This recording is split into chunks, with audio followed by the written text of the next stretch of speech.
Baik, kita akan segarkan lagi ingatan kita terkait dengan survei LSI pada pertengahan Oktober lalu. Saya akan bacakan. Iqbal Dinda berada di atas dua rival lainnya, yakni Siti Rohmi Jalillah Musyafirin atau Rohmi Firin dengan Zulkifli Mansyah Suhaili atau Zul Uhel dengan jarak yang cukup lebar. Dari hasil survei LSI dengan simulasi menggunakan surat suara, Iqbal Dinda meraih elektabilitas 33,5%, kemudian disusul Siti Rohmi Jalillah dan Musyafirin dengan elektabilitas 27,1% dan Zulkifli Mansyah Suhaili dengan elektabilitas 22%. Survei LSI dilakukan pada tanggal 14 hingga 20 Oktober dengan jumlah responden 1.540 responden dengan margin of error atau batas kesalahan 2,9%. Pertama saya klarifikasi dulu ya jumlah sampel. Jumlah sampel itu harus disampaikan begini, sampel basis 1.200. Tadi ada menyebut 1.500 sekian ya. Oke, baik. Mengapa menjadi 1.500 sekian? Karena ada oversampel di 3 wilayah, yaitu Lombok Barat, Lombok Tengah, dan Lombok Timur. Tetapi untuk menghitung margin of error, kita harus menggunakan data sampel basis yaitu 1.200. Nah, dari sampel 1.200 di tingkat provinsi itulah kita memperoleh margin error 2,9 ya. Bukan, jadi margin errornya tidak didasarkan pada hitungan 1.500 sekian, berbeda. Nah, 2,9 itu kalau kita jumlahkan, kita kalikan 2, maka jumlahnya adalah 5,8 ya.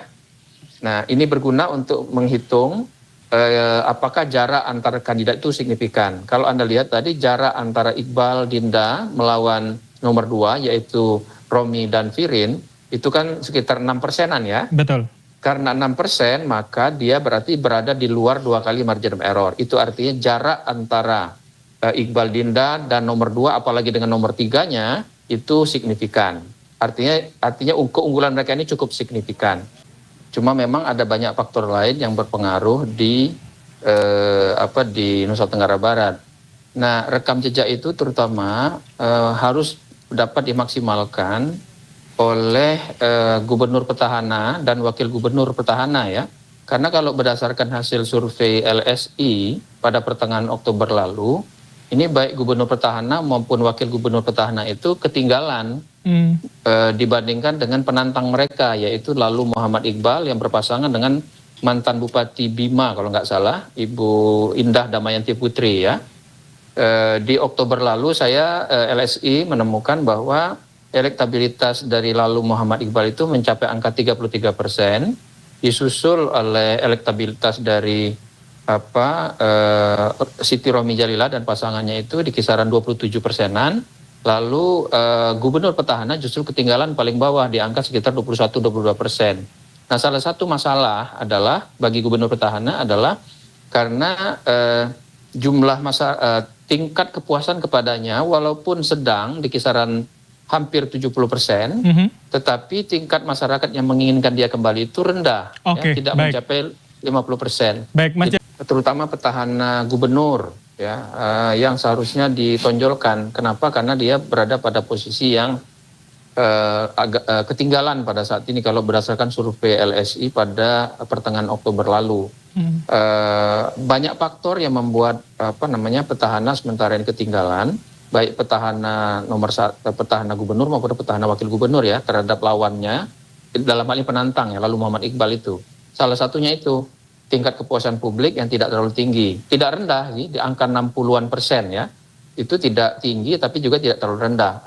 Bahwa sejumlah masalah ekonomi, kesehatan, infrastruktur, pendidikan, keamanan itu masih menjadi isu-isu penting yang menurut masyarakat belum tertangani dengan baik selama pemerintahan yang ada sekarang. Nah, jadi kalau pasangan pasangan Iqbal dan Dinda itu berusaha untuk mengasosiasikan diri dengan Prabowo, saya kira masuk akal karena mereka juga didukung oleh Gerindra kan gitu.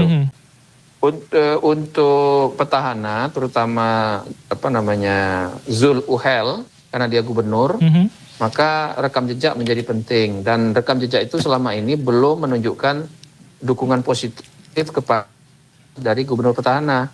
Karena terbukti dari survei yang kami temukan itu kompetitif elektabilitas ketiganya dan petahana cenderung ketinggalan dibandingkan dengan penantang. Itu artinya persepsi masyarakat kan tidak sepositif yang diharapkan oleh petahana. Sementara kalau bagi Lalu Muhammad Iqbal sebagai kan dia satu-satunya penantang ya. Betul. Bersama Dinda mereka perlu menunjukkan bahwa tingkat kepuasan yang tidak begitu tinggi yang dimiliki oleh petahana itu adalah sinyal bahwa masyarakat menginginkan alternatif atau yang baru kan, dan mereka harus menunjukkan diri sebagai alternatif atau pilihan-pilihan atau pilihan di luar petahana yang paling baik gitu. Sehingga termasuk mereka bisa mengklaim bahwa mereka lah nanti yang paling mungkin bisa mengambil kerjasama yang terkuat dengan pemerintah pusat.